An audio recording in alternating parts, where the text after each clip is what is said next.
Good evening and welcome back to Let's Play Along the Edge. When we left off last time, we had a pretty rough November. The lady we cursed at the cocktail party died. And it's not our fault, but the principal somehow suspects that it is. And we had some kind of nightmare dream with this beast. Things are looking rough for Daphne. So, what does December hold? Let's see. Chapter 5. December. I'm about to go to the market when I hear a car coming up the path. Oh boy, who this time? I'm surprised to see a big black sedan park in the yard. Oh wait, he's finally showing up. This is gonna be, Yves Malterre, isn't it? But when I see the large silhouette with graying hair coming out of the driver's seat, I realize it's Yves Malterre. To be honest, more than 1 month after the cocktail, I wasn't waiting for him anymore. Well, you know, he might be a really busy guy. Could have a lot going on. He waves at me, goes around the car, takes a big file from the passenger seat, then walks in my direction. He's brandishing his file like a trophy. Well, I mean, Stan did say that his dad was making sure he was doing all his research and getting everything in line and perfectly ready. So, you know, he just wanted to be prepared. Good morning, Daphne. As you can witness, we've been working very hard, my daughter and I. Okay. I don't care if Stan said... Stan was all, don't trust my dad. He only does things for his own gain. But let's think about this.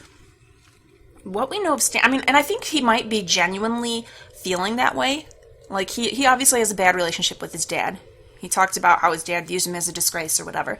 So things are not going good there. But...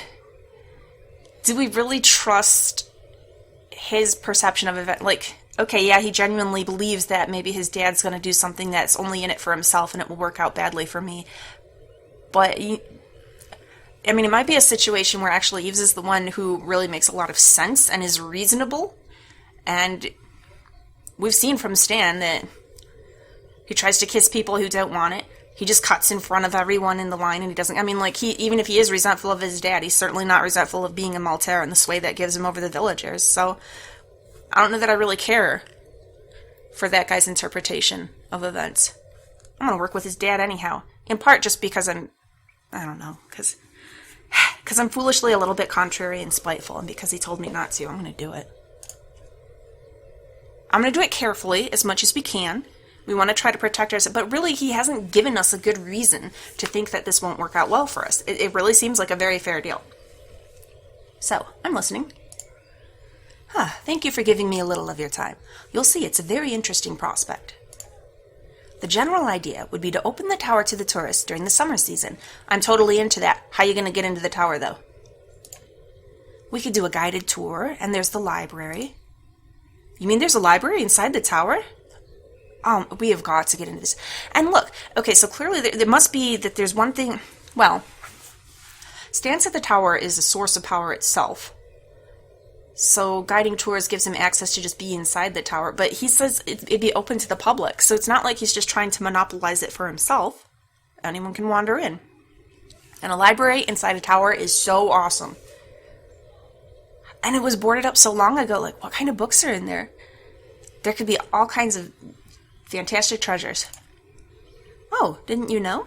Didn't you get inside the tower? No, I have no idea how. If you know the way in, show me now. Interesting. Yeah, I know. You're a suspicious character and you quite like that, but honestly, I think we could get along. When we talked at the party and he was all, oh, we could just move past this stuff between our family. I mean, even if he did previously hate my grandma or whatever, he doesn't know me, he doesn't have a reason to hate me, and why can't we just move past it? I'll give him access to the tower, he can help me out, I'm not interested in any of his witchcraft stuff, so he can do what he's gonna do with it, and I'm just looking for a place to live in my family home. We can work together, we don't need to be enemies, Mr. Malterre. Well, never mind, would you mind inviting me in? We would be more at ease. Today's a bit cold outside. Well, in December, I bet it would be. Today is a bit cold outside, and we are November. Yesterday it was 70. Today I think it was 43. And it was snowing. No, I got my days backwards. Friday was 70. And then the past 2 days have been cold and snowy.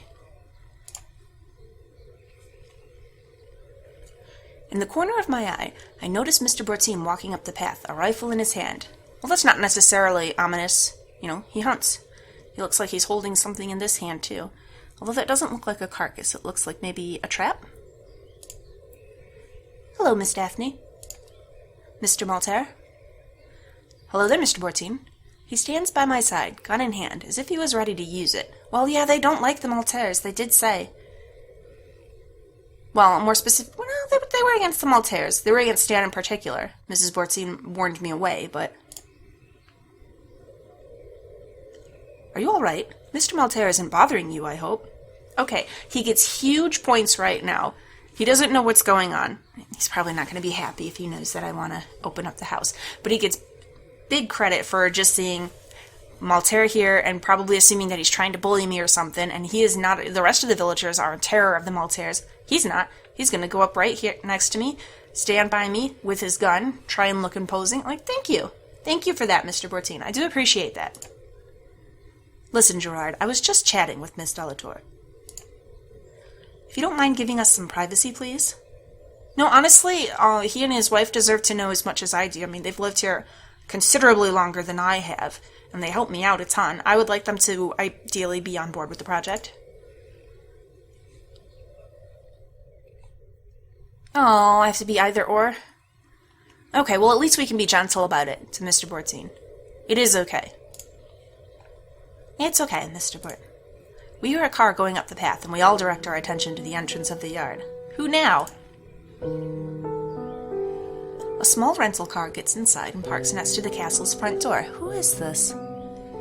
She doesn't look familiar to me. A tall woman of a certain age gets out of the car and walks towards us with an assured pace. Mom? Oh, crap, she's gonna pick a fight with Mr. Malterre for sure. What's she doing here? Oh, boy. We came over here to start anew and to have a nice, peaceful life and try and feel better about ourselves. And the only thing that's good is we found a profession we enjoy. Everything else is kind of a... I guess it's high time I arrived. Yeah, how many years have we been separated? How many years had you not talked to your mom? What are you doing here? Looking at Yves Malterre, she says. Hello, Daphne. Gerard? Yes, madam? Please fire a warning shot, will you? Yeah, she's totally gonna mess in our plans. Guess what, though? The house was left to me, Mom, so it's my decision what we do with it. So you don't get to just bust in here out of nowhere after not telling me anything about this and leaving me some obnoxious, cryptic warning letter and then try and decide how to run things. No, you had a chance. All the years leading, and this is again me being contrary and spiteful, all the years leading up to this, she could have told us anything about what was going on. She chose not to. So now, too bad. We're making our own choices here. Mr. Bortine looks at me, waiting for a confirmation. As I'm not reacting, he complies and fires upward. Daphne, react. You've got it. Okay, I understand. It can be rough with moms. I'm lucky and I get along with my mom, but I can see where she, even if she disagrees with her mom, could have a tough time standing up to her in the moment. So, but really, Daphne, you need to establish that you're an adult, this is your house, and you're going to determine what happens. Don't just let her waltz in here and trample all over you. Yves has lost his smile and looks at my mother sideways. Yeah, I mean, this poor guy, well, not really poor, because I feel a little for him, because I think he probably is kind of manipulative and thought that he was just going to sidle on in here and get exactly what he wants out of the house in the tower, because here's the granddaughter who doesn't know anything about it. But instead he's like, ah, crap, I gotta deal with this woman. A wrinkle in your plans, huh? Listen, Sophie, be reasonable for a change. We haven't seen each other for 30 years. Do you really want... Completely ignoring Yves Malterre, my mother turns to Mr. Bortine. Gerard? Yes, madam? You can fire the second shot at Yves if he hasn't left the property in 30 seconds. Daphne, say something. You can't let her... You'd been talking to the guy, you'd invited him onto your property. You can't... You guys, we can't just murder somebody. Jeez Louise. Very well, madam. Then I'd like you to bring my luggage to the yellow bedroom in the west wing. We're losing control here. He deferred to us the first time. She said fire the shot. He looked to us. we didn't act, so now he's considering her the one in control. Oh, Daphne. Of course, madam. Oh, and Saint Gilbert, please. I'd like her to make us a coffee. Oh, she has... this is gross. She has no issues just ordering them. And maybe it's just me. I've never had any type of servants or anything in my house. My family grew up rather poor. You take care of yourself. The idea of just coming in and ordering these people who aren't even being paid, and they're elderly. Carry my luggage. Send your wife up to the house from whatever she's doing so she can make me some coffee. Like, wow, it's just so imperious that it seems kind of demeaning. I'm not liking Mom much here. I need to have a talk with my daughter. Well, I'm perfectly capable of making my own coffee, and I'm sure you can make your own coffee, and we can have our talk that way, instead of interrupting these folks' day. I mean, as Daphne, I allowed them to continue to help because it seemed like they wanted to, and I have a feeling they've been doing it all their lives. They would like to continue with that. It's familiar, but still there's a degree of politeness. You realize that they're helping as a voluntary thing. Her mom's just taking it for granted that they're there to serve her and do whatever she wants. I follow Mom into the living room. A few seconds later, we hear the sound of squealing tires in the courtyard, and the noise of the engine dying in the distance. Did you get my mail? Your extremely unhelpful letter? Yeah. Yes, but in September, as you can witness, I had already accepted the heritage. Ah. Yeah, you could have acted sooner. If refusing was really that important for my well-being, you could have acted sooner. I'm sorry, but it's not my fault if you moved without properly informing your own mother. You chose to estrange yourself from your mother first, which I'm not saying is... Sometimes people have to do that. There's legitimate reasons. I totally get it. And maybe her mom had a legitimate reason. But having done that herself, and then her daughter chose to estrange herself from her, like, you can't turn around and be resentful, and her wording bothers me here. Like, she's sounding like she's all resentful of us, and no, you're actually in a position to completely understand that sometimes you need space from family. And I assure you I came back as fast as I possibly could. How can you doubt it? I'm an adult, Mom. I didn't need you to come here and try to rescue me or whatever you think this is. But it seems it was too late anyway. Yeah. And I'm staying. What were you doing in Asia? When you got your scholarship, your life was on track, and I no longer had to worry about your future. So I decided to go back to school. I had enough of going from a crap job to another, so I took a correspondence course on international trade. 3 years ago, I was hired by an investment bank. They quickly offered me a promotion, but I had to move to Hong Kong. Ah. Since you had burned the bridges, and I thought you were safe anyway, safe from these family issues, I agreed to go. How could I foresee your grandmother would pull this trick on me? She's acting like she's the aggrieved party here, but if she really wanted to ensure that we never had anything to do with our family, then she should have given us reasons in the first place. Like, when we were younger and still on speaking terms. You know? If she just leaves it as a mystery, my mother and I don't get along and never talks about it, then there's always going to be that kind of...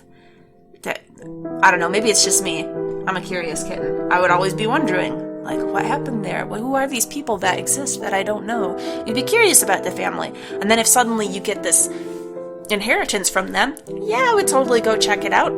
It'd be the part of family that it was taboo to talk about with the one person who knew what was going on. So yeah, I'd want to go try and learn what I could myself about them. But, on the other hand, if my parent had told me, this is why I didn't have anything to do with your grandparents and why I left them and why you shouldn't ever go there, then okay, maybe I would have been willing to listen to her and not go there. I know, these are things that she can't address now. It's in the past, it's done. But still, it bothers me that she's acting so put upon by all this. Even in the grave, she continues being a nuisance. Could we not talk a bunch of trash about Grandma? I sent you this letter as soon as I heard your grandmother was dead, thanks to the family notary who contacted me out of courtesy. I tried to take a leave of absence, but I was working on a large deal, and my bosses insisted that I stay until we signed. Of course, it took longer than I would have liked. Something doesn't add up. You were the direct heiress, so you should have been the one to succeed, shouldn't you? Unless Grandma just skipped right over you. Your grandmother made me sign a paper stipulating I was renouncing the inheritance when I left the village. Good for Grandma, actually. At that point, it's her house, it's her property. She can do whatever she wants with it. If she doesn't want to give it to you, she doesn't have to give it to you. Well, I don't know. We're somewhere in the, from the names I'm guessing we're in France. I'm going by, like, in the U.S. You can leave your stuff to whoever you want. You could leave it to charity. You could leave it to your next door neighbor. You know, if you've got a will, it goes to whoever you say it goes to. People don't necessarily get a claim to it just because they're your children. I thought it would protect you, but I'm not a lawyer, and knowing your grandmother, she must have found a way to bend the law her way. She must have foreseen it would happen that way. You need to tell me. On one side, Grandmother seems to have planned everything to make sure I got the house, and on the other, you're telling me I should have refused the inheritance, but you're not giving me a valid reason why. I know the village is a nest of vipers, with the Malterres and the Delators' reputation. But don't you think I had the right to know my origins? Yes, I am totally with you, Daphne. I don't think you're grasping the gravity of the situation, because you've never explained it to me. Until then, Yves didn't know you existed. Now that he knows who you are, it changes everything. And if you wanted him to continue never knowing I existed, then you should have gone over this with me when I was younger. Instilled it to me from when I was a kid, that this is why, these are people we don't talk to, and here's a reason why. But you didn't. You just assumed it would all magically work out, and it didn't. So, yeah, she's kind of irritating. She's pushing some buttons. Tell me then, why cut me off from the rest of the family? Why put so much effort to keep me in the dark? Yeah, it obviously didn't work, so... Very well. Listen carefully and answer me honestly, can you? You're not in agreement? Did you have strange dreams? Maybe. Yes, maybe. But I don't see what's unusual about that, Mom. They could be explained as, you know, as where we talk to our psychologist, that there's just been a lot of tumult in our life recently, and it could be a result of that. About a sphinx, right? Okay, that's pretty specific. How do you know that? And a kind of presence in the forest? Yeah. But she cuts me off before I can go on. Were there strange accidents since you came here? I'm not saying it. Yeah, not you two. It was ice. No, not you two. The strange accidents thing, I'm not, okay, if you really want me to believe that people are dying because of curses or whatever, then they need to die in some very obvious, cannot be explained by an accident way. That's what it'll take. Otherwise, no, I'm not buying that I managed to curse anybody. Can I conclude it's a yes? And I suppose it happened to someone who's harmed you, right? She had a car accident. I'm not responsible, goddammit. Yeah. The weather's responsible. Maybe she's not a very good driver. With a hand gesture, she asked me to stop talking. Another thing. Did you find the entrance of the tower? No, do you know where it is? No, I didn't, and no one was able to tell me where it was. Okay, what do you think there's inside? Well, Yves said a library, so books. You know what? I would like to see. I have my idea, but I'd rather see for myself. I recognize here your scientific mind, your need for proofs. Don't put proofs like that. No, proofs are actually really important. Scientific proofs are not proofs in quotation marks. You don't get to doubt them. They're things that are tested, that people, oh my gosh, they're observable, repeatable. Well, what can I can't really expect my mom to be that on board with science. She's apparently a witch after all. I only trust what I see, and that is good thinking. Me too, Daphne, me too. That's probably your best defense against what's happening in the village. What, magic only affects you if you believe in it? I didn't notice her coming in, but Mrs. Bortine is serving us a cup of coffee. You didn't have to do that, Mrs. Bortine. You should go back to whatever you were doing, enjoy your day. You don't have to scurry at my mom's command. Gilbert.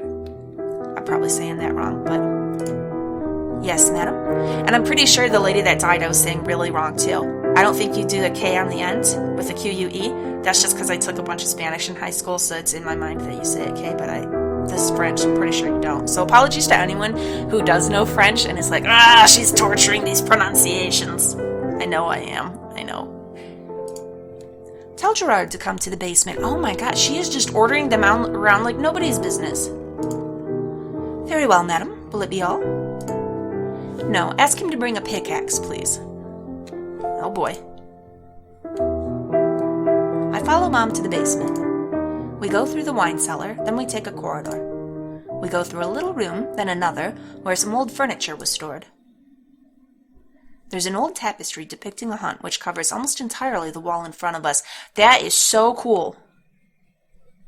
I want an old tapestry with a woodland scene on it. It's gigantic. What an awesome thing that would be to have. We gotta take this out of the basement, guys. Put it somewhere people... This is something that when we talk to Yves Malterre, in spite of Mom's wishes, we need to hang it somewhere where people who are visiting the castle can see it, because that's a really neat thing. I don't remember going in there during my expedition, when I myself was looking for the entrance of the tower. Do you feel something? I don't feel a mystical anything. I get closer to the wall, trying to feel a draft or a small change of temperature that would reveal the location of a door. No, I'm sorry. What should I feel? Yeah, this is an appropriate spot for quotations. What is it you want me to feel here, Mom? I see a great relief coming over the face of my mother, her features relaxing instantly. She's thinking to herself, oh, thank goodness, Daphne's not a witch. As I'm about to talk again, we hear a noise coming from behind. Ah, here comes Gerard. Gerard, can you put the tapestry down, please? Why don't you just do it yourself, Mom? Mr. Bortine complies, and I jump in to help him. Thank you, Daphne. Let Gerard do it, Daphne. You're going to get dirty. No, I can... If we're doing this stuff, if you want to see all this kind of stuff, we can do some of the work ourselves. We're not... Mom, you're exaggerating. Mr. Bortine is not your slave, and you've been treating him like he is. Yes, you're right. I just got here, and I'm back to my old ways. And I've left everything behind so that you wouldn't be raised with these horrendous values. Okay. Excuse me, Gerard. I'll be more considerate. I do hope you will be more considerate, because you've been awful to him so far. You know, with my Gilbert, we're happy to lend a hand, and we don't do this for you, but for your daughter. Oh, awesome. Okay. Well, yeah, it sounds like he does have maybe some lingering resentment toward Mom. He is still on our side. I was afraid that he was just going to slip into she's the one in charge and whatever, but you know what? Now I'm thinking that he went ahead and fired the shot towards Yves because he wanted to anyhow, because he doesn't want anything to do with the Malterres. But this is... Okay, good. Mr. Bortine, you and your wife are awesome. But don't forget we're retired. We're no longer in our prime. Yeah, so stop ordering them to do this and that for you that you could easily do for yourself. We move the tapestry to the other side of the room, Mom and I on a side, Mr. Bortine on the other. Could you break the wall here, Gerard? Do it yourself again. She points to a location in the middle of the wall. There are some planks behind the plaster. It shouldn't give you much resistance. Then you do it, or I can do it. And indeed, a few minutes later, the planks that were hiding the entrance of the tower have been torn apart, revealing a wooden door. Ooh, I am excited to get in the tower, though. Oh my, I never would have guessed the door was there. Mom opens the drawer of a nearby cupboard and takes out a large and finely worked key. You want to see what's inside, Gerard? Now, Mrs. Bortine said it was sealed ever since she can remember, which would have been before Mom was even born. But Mom knew it was right here, and she knew where the key was.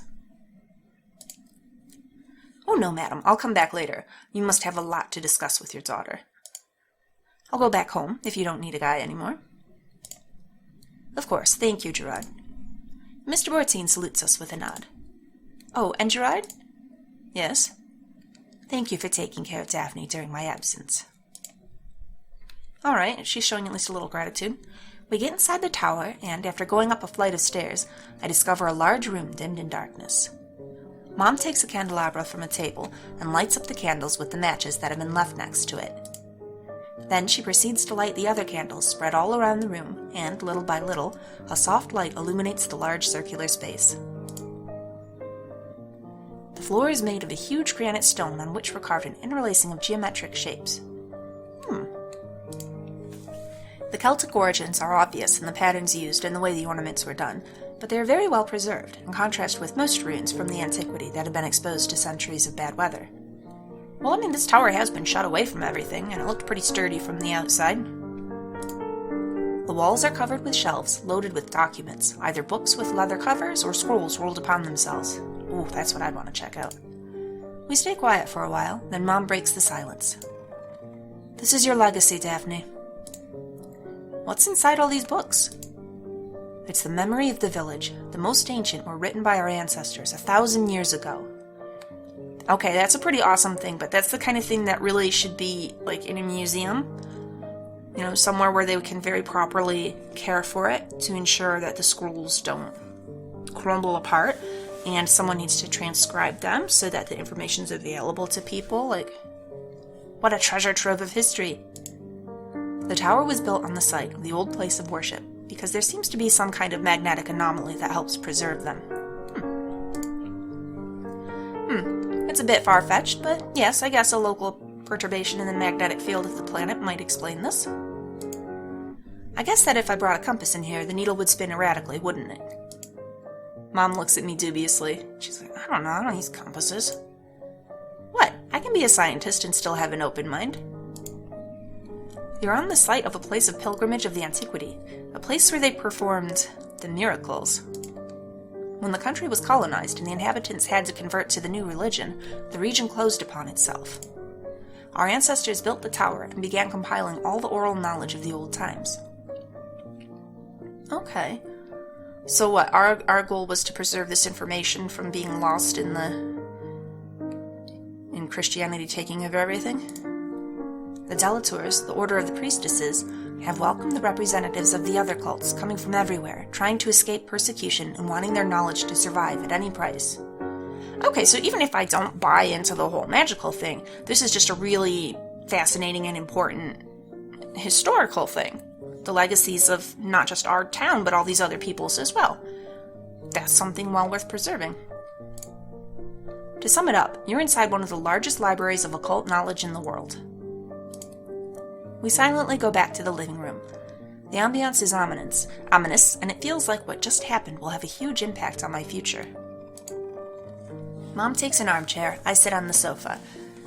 Well, I'm feeling if we're caretakers of this knowledge, then we need to contact someone like whatever college or whatever is closest and work with them to make sure that the documents are preserved, and like I said, the information needs to be transcribed.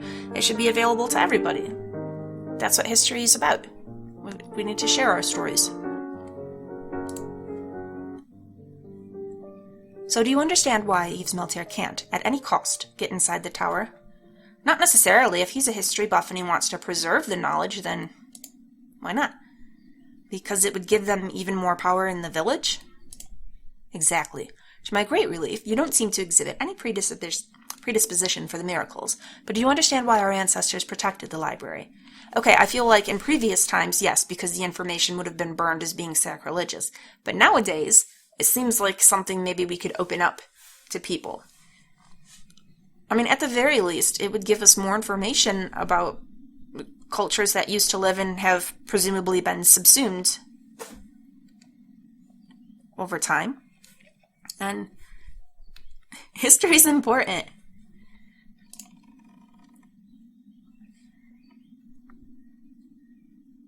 Alright.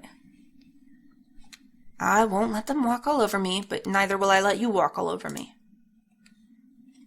Yves Malterre has been abusing his dominant position for too long. I can't let him go on any longer. Well, that's not quite what I mean. I think working with him could be a way, but it is true, the villagers are kind of in terror of his family. Even if I don't believe in witchcraft, it's high time someone puts him in his place. Okay, but do that by allying with someone to take proper care of this information. Don't just keep it locked away in a tower and only your family ever gets to see it. I agree with you completely. Yves will be back soon enough, but now that he knows you're back, he might be less polite and obsequious. Yeah, he's going to try to move quick. In that case, we'll have to be on our guard. Exactly. But enough talking about all this. Tell me about your life, about all I've missed. We stay there for a long while, Mom and I, chatting in the living room. Well, what reason exactly are we estranged? Are we okay with just getting along with her and being on a team now? Then I go get some groceries at the market, and we prepare dinner together, both enjoying this renewed complicity. A couple of days later, I'm at the bakery getting some bread, and we run into Stan's sister. Just when I've paid and I'm leaving, I find myself face to face with Yves Malterre and her son. There's a moment of surprise, and, as I'm about to greet her, she starts yelling at me copiously. Oh, wonderful, a scene in the bakery. You should be ashamed of yourself. Welcoming my father with a rifle? That's not how it happened at all.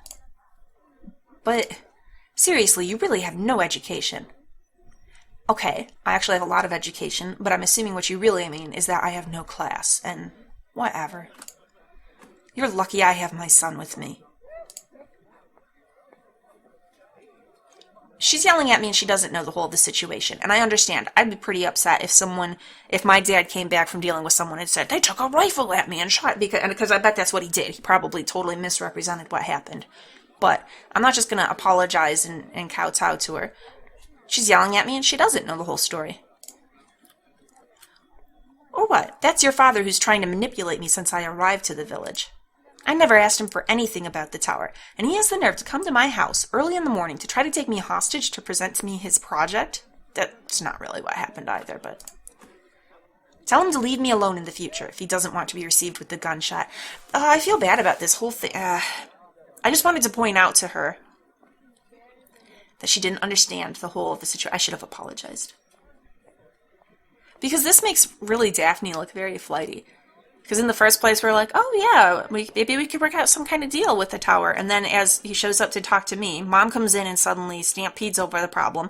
And now I'm shouting about, he better leave me alone. And it's like, we invited, and he shows up early in the morning. We told him that we wanted to talk more about it eventually. It would have been more polite if he called first, but, you know, we kind of invited him there. You, the Delators, are definitely all the same. Don't worry, I'll pass the word to my father, and it's not the end of it, believe me. Well, I mean, it kind of is. If I don't sign any paperwork saying you get to go into the house, then you don't get to go into the house. She looks at me haughtily, then we both turn on our heels. After all these emotions, the tower, Yves Malterre, life took back its normal course. Of course, I'm still concerned about what the Malterres might do next. Now that Mom is back at the castle, they're going to get me fired, aren't they? I had Frank on the phone, but he seemed to have something else on his mind. He told me he would be back and we'd have to talk. I don't know what to make of it. With all these adventures, I'd completely forgotten about my impending inspection at school. Oh, is this the inspector? So when I find this man in a suit waiting in front of the classroom the following week, I'm a bit caught off guard. He introduces himself as Mr. Mueller, National Education Inspector. He tells me he will be following me all day and observe the way I teach mathematics. He takes a seat at the back of the classroom and starts taking notes. I teach my class as usual. I see the man make a face while I'm explaining, with clarity and verve, a slightly complex theorem. I decide to put his grimace on the count of some lackings in basic geometry from his part, and I go on teaching without letting it bother me. At the end of the day, Mueller greets me coldly, criticizing my method as being maladjusted for middle school students. Oh, no, that's why he made the face. 'Cause we're that's what I'm assuming. Middle school students, we're teaching things in a way that's not especially accessible to them. Being too technical. I try to defend myself more and more vehemently against this so-called authority who stays deaf to my logic and my arguments. When I get into my car to drive back home, I'm already fuming. I don't know that fighting with him was the best move, Daphne. As I park in the yard, I discover that Frank's van is already there. Now, this actually does bring up fair criticism, which is hard to swallow if I were Daphne, but, you know, it is something to consider. She hasn't taken classes to be a teacher, and if you want to be a teacher, you really do need to be trained in how to teach. Just because you know a subject well doesn't make you well-suited to teach it to other people, especially teaching it to children. So, She really likes the teaching. It'd be great to see her continue with teaching, but she probably should take some classes about how to be an effective teacher. I mean, it could be that this is just something orchestrated by the Malterres, but I don't know. It might be a valid criticism. It really could be. Okay, let's talk to... Whoa, he's going to be talking to Mom, though. I prepare myself for a difficult conversation about our future. As soon as I'm out of the car, I see him waiting for me at the threshold. Daphne? Hello, Frank. We need to talk. All right? I follow him into the living room. I can see he's fuming. I haven't seen him in this state of cold anger for a very long time. Not since the day I've taken my things and left him, 6 months ago. Our relationship is at a crossroad again, and I'll have to choose my words carefully if I want to avoid a bloodbath. I came across your mother. She told me to do what I had to do, and that you shouldn't wait for her for dinner. Ah, okay. We stay silent for a while, carefully avoiding each other's gaze. Well, just get to it, guys. Whatever you gotta say, Frank, let's say it. Frank ends up breaking the silence. He takes a big breath and spits out, I don't like the actual situation one bit. Alright, let's talk. It can't go on any longer. I know I've probably forced your hand when I moved into the village without consulting you. Besides, you've been acting strange since I came here. Out of my house. No, at this point, we haven't really done anything to try and repair our relationship. So I can't really decide whether they should get back together or not. They've not made any sort of effort for us to see what the relationship is like, how he treats her. There was just the one disastrous party that he went with us to, which actually is a big point in his favor because he didn't want to go, but he went to support us anyhow because we asked him. I think I'm going to choose that I don't want to lose you, in large part because I don't know if this is a game that is going to force me into a relationship one way or another, and if it's not him, then it would guide us back towards Stan, and Stan is repulsive, so we're going to err on the side of Frank, if anything. But hey, I don't want to lose you. Ah, now you don't want to lose me? What did you imagine, Daphne? That I would stay at your feet, just like that, waiting quietly for you to throw me a bone? I mean, if we haven't made space to talk to him, and we've been here for some months, and he's been in the village too, it's not like we have other friends in the village. We should have made an effort. If you really wanted to give us a chance, you should have behaved differently. Like what?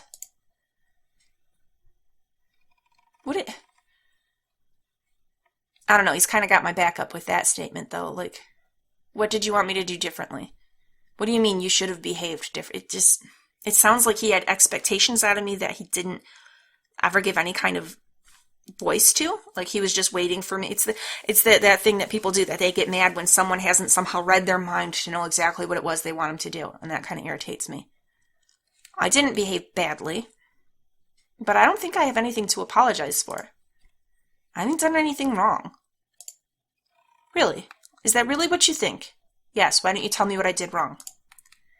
And yet, I have some juicy details popping into mind without even thinking about it. What are you talking about? To think, you made me come to this cocktail. I asked you there as support, and yeah, it turned out badly, but just to send me back to the castle so that I would be out of the way for you to flirt with this rich kid. That is not what happened. Yes, I know about your kiss. You were there. I didn't send you back. Well, I told you could leave if you wanted. All the village speaks about it, as you might have guessed. Well, and you and all the villagers are wrong. If you'd come and actually talk to me about this, I could have told you that it was something that I tried to avoid, and he was drunk.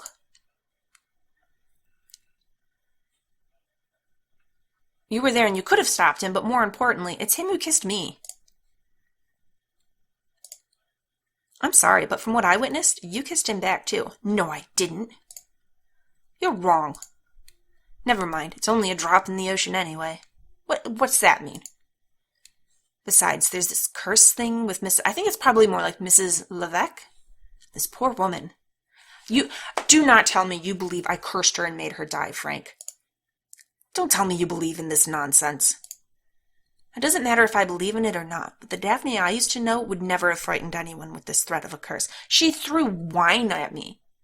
She threw a cup of wine on me. And this, after I'd just been forcibly kissed by this drunk, obnoxious guy. I was not in the best frame of mind. Mind, it was a terrible evening. And then really kind of mad at Frank now. I guess it all went to your head. Your inheritance, the castle. Get out of my house. That's what I should have told you. I'm sure that deep inside, you like to let people think you're a witch. Frank? I'm not a witch. You've changed, even in the way you look. I don't recognize you anymore. The way you dress, this side part in your hair. Okay, I'm done with this guy. It doesn't look like you, Daphne. There's an awkward silence. You don't get to tell me who I am. I'm the determinant of who I am, Frank. If I want to part my hair differently, I can part my hair differently, and I don't really care if you like it or not. People change over the course of their lives. I'm not going to be all the time this person you met 10 years ago. It would have been great if we could have grown together, but apparently we've grown apart, so move along. I have tears in my eyes. Frank seems to be deeply in thought, as if he was weighing the pros and cons. No, he blew it. I'm done with him after this conversation. When the feeling of uneasiness has invaded the space to the point of being unbearable, I decide to speak, telling him, Leave. Go away. The stuff you've said to me, the accusations you've made, are pretty horrible, and I really don't need that, especially right now, as I'm trying to sort things out. So, off you go then. I do not need this drama from you, Frank. Sorry? It's finished between us. After all you've thrown in my face. Yeah. That's right, Daphne. How can we possibly move on? Especially since he's setting up this dynamic where it's like he's giving me all the reasons that he should go because I've been so terrible, and if he decides to stay, then it's like, well, we'll give it another chance because I guess I'll let you try and make it up to me. I am not. No, we are not getting in that kind of position where he holds over our head, however, that we were so bad to him and didn't meet whatever ridiculous expectations he had, and we're trying to constantly, grovel to him or something. No, we're not doing it. Done. He stays mute for a while. Then he gets up and leaves the room without even looking back. Well, that's better, isn't it? When I hear the engine of the van disappear into the distance, I'm struck by the conviction that I will never see him again. Well, for the best. After Frank has left, I stay alone in the living room, dumbstruck, for a long time. I mean, he did make it. When we left in the first place, if he hadn't followed us, this did end up making things worse. Try to patch it up, but it was done. It's done. So now she had the initial pain I'm sure she felt at leaving him, and then here we have it again, another breakup. Then, without notice, I burst into tears, because even though it was the right decision, it'll still hurt. How can he be so cruel? I'd forgotten how much he could hurt me. Oh, was this part of the reason she left in the first place? Well then, yeah, he can go. It's good that we're not going to see him again. When I think he even called me a witch. Me.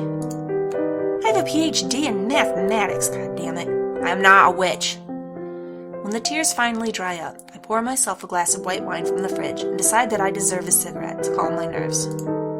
As I walk across the house, I realize my mother has made herself extremely discreet. I don't know if I should be grateful or blame her again for having her ways to avoid the situation. No, you should be grateful because this really isn't anything to do with her.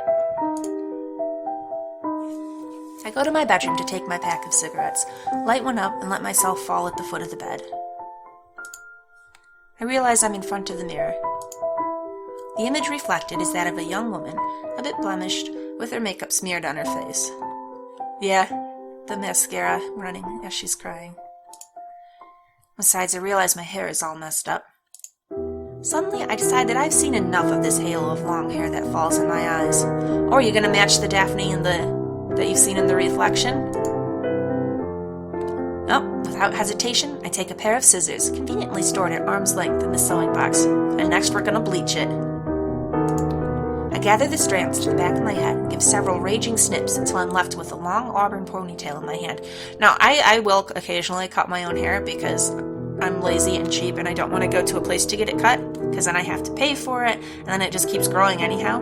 But if you cut your own hair, you can't just cut wildly, however, because it's going to end up looking horrible. I know because I have cut it very badly before. You have to make a bit of an effort. She's probably going to regret this and she's going to have to go to some kind of stylist to get it cleaned up. I feel somewhat better seeing my face framed by this uneven bob the mirror is sending back to me. Almost freed. I I decide the evening has been loaded with enough strong emotions.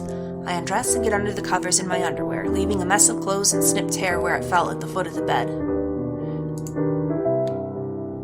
When I wake up the next morning, it takes a while for everything to come back to my memory. But when I touch my hair and discover the strands are way shorter than they should be, it all comes back to me. The inspector, Frank's departure. I take a quick breakfast and a shower, then it's time to get dressed. And isn't that shower such a strange thing, Daphne, when you've had very long hair and then suddenly you cut it very short?